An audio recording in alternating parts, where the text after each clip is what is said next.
মায়া আর ছায়া একই। শেষটা উনি বিড়বিড় করে কি বললেন কিছুই বুঝতে পারলাম না। অবশেষে ক্ষান্ত হয়ে পেজারটা আবার গুজে রাখলাম কোমরে।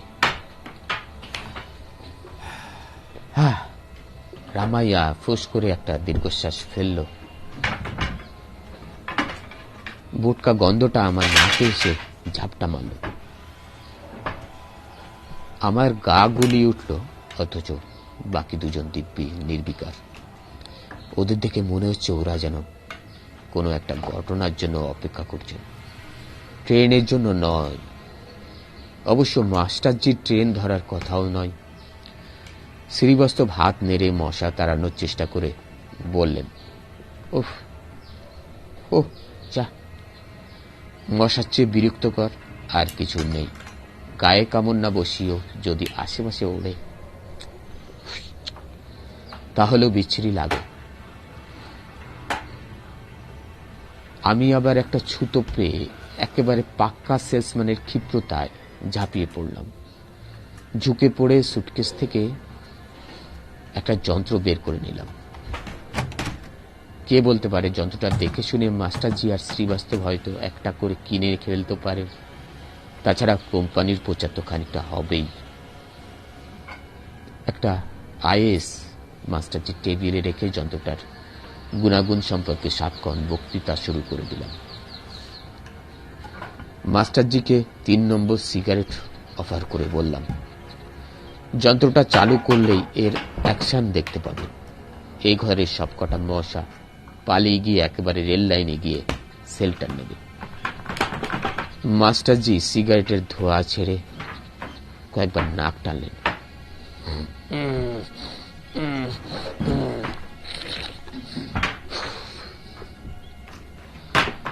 ব্রিজমোহন শ্রীবাস্তবের সঙ্গে তার চোখাচোখি হল। লক্ষ্য করলাম ওদের দুজনের চোখেরই কৌতুকের চিহ্ন ফুটে উঠেছে। সেটা আইএসের প্রতি তাচ্ছিল্য কিনা বুঝতে পারলাম না। মাস্টারজি বিড়বিড় করে বললেন, মশার জন্য আমাদের খুব একটা অসুবিধা হয় না, তবু আপনি যখন বলছেন তখন চালু করুন। শীত ভুলে গিয়ে আমি যন্ত্রটাকে ঘরের সুইচ বোর্ডের কাছে নিয়ে গেলাম। প্লাগ পয়েন্টে মেন্স কার্ডের প্লাগটা গুজে দিলাম। যন্ত্রটাকে বসিয়ে দিলাম মেঝেতে। তারপর মাস্টারজি আর শ্রীবাস্তবের দিকে অহংকারী ম্যাজিশিয়ানের ভঙ্গিতে তাকালাম। এবার হাত দুটো শব্দ করে ঝেড়ে নিয়ে একটু হেসে আইএসের সুইচটা অন করে নিলাম।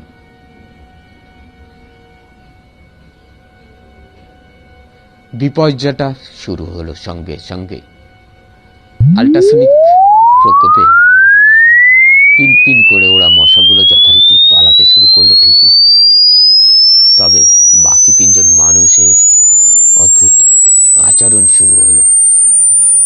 জ্বলন্ত সিগারেট ছুঁড়ে ফেলে দিয়ে মাস্টারজি তড়াক করে চেয়ার ছেড়ে লাফিয়ে উঠলেন। দোকানে আঙুল ঠেসে ধরে মুখ বিকৃত করে চিৎকার করে উঠলেন, বন্ধ কিজিয়ে সাব, ও শয়তান মেশিন কো বন্ধ কিজিয়ে। শ্রীবাস্তবের আভিজাত্য তখন কোথায় উবে গেছে। দোকানে হাত চেপে লাফিয়ে উঠছেন তিনিও, আর জড়ানো স্বরে চিৎকার করে কি সব।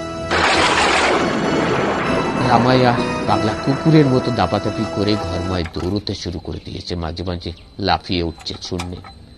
সব মিলিয়ে সে এক বিভৎস অবস্থা।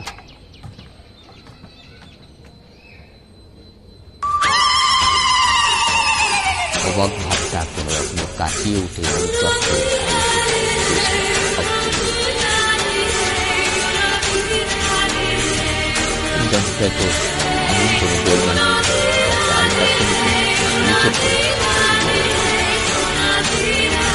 তাছাড়া আমার তাহলে 3 জন মানুষ এরকম আচরণ করল। মাস্টারজি আবার নিজের চেয়ারে বসে পড়েছেন, মাথা ঝুঁকিয়ে বড় বড় শ্বাস ফেলছেন।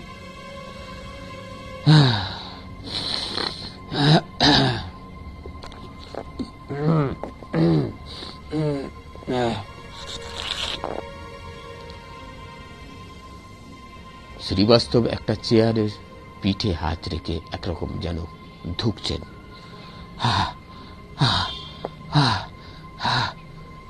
আর রামায়া ঘরের মেঝেতে বসে মাথা ঝাঁকাচ্ছে, আর মাঝে মাঝে ভয়ার্ত চোখে একটু দূরে রাখা যন্ত্রটার দিকে দেখছে। আমি খুব অপ্রস্তুত অবস্থায় পড়লাম। কি বলবো, কি করব ঠিক বুঝে উঠতে পারছিলাম না। এমন সময় বহুদূর থেকে কোনো ট্রেনের হুইসেল শোনা গেল। হুইসেলের শব্দটা অনেকটা আত্মচিৎকারের মতো শোনাল। আর ঠিক তখনই ঘরের সিলিং পাখাটা অতিকায় পেন্ডুলামের মতো ধীরে ধীরে দুলতে শুরু। শ্রীবাস্তব উদ্ভ্রান্ত চোখে তাকালো মাস্টারজির দিকে, চাপা গলায় বলল, ট্রেন আসছে, আমাদের ট্রেন। মাস্টারজি চেয়ার ছেড়ে উঠে দাঁড়ালেন, সোয়েটার কোট টেনে টুনে ঠিক করে নিলেন, যেন এখনই কোথাও বেরোবেন। আর রামাইয়া তার ক্লান্ত দেহটাকে ভাঁজ করে কোন রকমে দাঁড় করালো। আমি ঘড়ি দেখলাম, রাত 10টা হতে মাত্র কয়েক সেকেন্ড বাকি। ট্রেনটা ছুটে আসার শব্দ পাওয়া যাচ্ছিল, কিন্তু তার ছোটার গতি বিন্দু মাত্র কমছে বলে আমার মনে হল। এরপর যা হলো তা কি করে আমি সইতে পেরেছি জানি না। রামাইয়া এক ভয়ঙ্কর চিৎকার করে উঠল। চোখের পলকে ওর মুখ মাথা ছিন্ন ভিন্ন তরমুজের মতো ফেটে চৌচির হয়ে রক্ত ছিটকে গেল চারপাশে। অথচ ওর কবন্ধ দেহটা তখনও সোজা হয়ে দাঁড়িয়েছে। আমার হাত পা থরথর করে কাঁপতে লাগলো। নিজের চোখে বিশ্বাস করতে পারছিলাম না। তখনও জানি না এরকম অবিশ্বাস্য ঘটনা আরো ঘটবে। রামায়ার পর শ্রীবাস্তবের পালা। ওর চিৎকারটা অনেকটা ঘাড় মুক্তে দেওয়ার মুরগির মতো শোনা, আর পাটকাঠি ভাঙার মতো মরমর শব্দ হয়ে ওর পেটের উপর আড়াআড়ি তৈরি হয়ে গেল বিভৎস ক্ষতচিহ্ন। সুন্দর পোশাক আশাক রক্তে ভেসে গেল। প্যান্ট বেয়ে রক্তের ঢল গড়িয়ে পড়তে লাগলো মেঝেতে।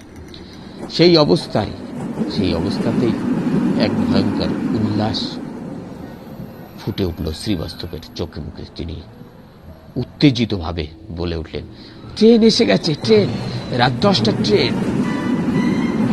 মাস্টারজি হাসলেন, উন্মাদের হাসি। হাসতে হাসতেই তার মাপলার জড়ানো গলাটা ফাঁক হয়ে গেল। মাথাটা ঝাঁকুনি দিয়ে ঘুরে গেল উল্টো দিকে, কিন্তু বাকি দেহটা সোজাসুজি আমার মুখোমুখি অ্যাটেনশনের ভঙ্গিতে দাঁড়ানো। তখন রক্ত ছড়িয়ে পড়ছিল টেবিলের কাগজে। কোটের রং গাঢ় নীল হওয়ার রক্তের দাগ তেমন করে বোঝা যাচ্ছিল না। এই অবস্থাতেই মাস্টারজি কোটের পকেট থেকে রুমাল বের করে নাক ছিল।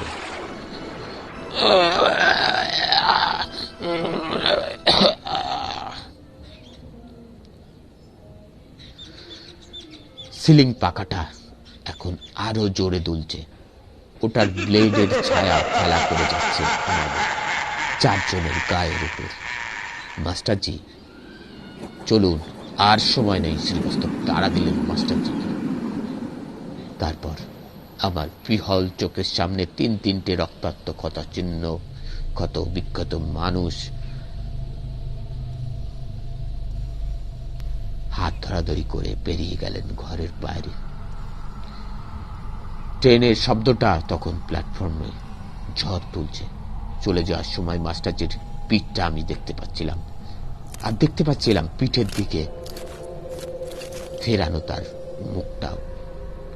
সেখানে নানা জায়গায় রক্তের ছিটে, আর প্রশান্ত ভঙ্গিতে দুটো চোখ বোঝা। মাস্টারজির ঠোঁটটা নড়ে উঠল। মায়া ছায়া একসি বিল্লা জানে কই। ওরা তিনজন প্ল্যাটফর্মের উপর দিয়ে তীরের মতো ছুটে গেলেন রেল লাইনের দিকে। অন্ধকারে ওদের আর দেখা গেল না। ট্রেনের চাকার শব্দ রাতের অন্যান্য শব্দে গলা টিপে ধরল। বুক ফাটানো, রক্ত হিম করা আত্মচিৎকার করে উঠল ছুটন্ত ট্রেনের হুইসেল। তারপর সব চুপচাপ। শীতের বাতাস আর মশার পিনপিন শব্দ ঘিরে ধরছিল আমাদের। তার একটু পরেই বোধহয় আমি ঘরের দরজার কাছে টলে পড়ে গিয়েছিলাম। পরদিন বারঢি ট্রেনে যখন উঠলাম তখন পুরোপুরি সুস্থ হয়নি। ওটার জগমোহন আমাকে ট্রেনে তুলে দিয়েছিল। ওর কাছেই শুনেছি রাত 10টার ওই এক্সপ্রেস ট্রেনের তলায় গত 5 বছরে 3 জন সুইসাইড করেছে। মাস্টারজি, ব্রিজমোহন শ্রীবাস্তব আর রামাইয়া। যখন বেঁচে ছিল তখন ওরা কেউ কাউকে খুব একটা চিনত না, কিন্তু মারা যাওয়ার পর কোনো রাতে ওরা 3 জন দেখা দেয় ওই ভাঙাচোরা ঘরটাই।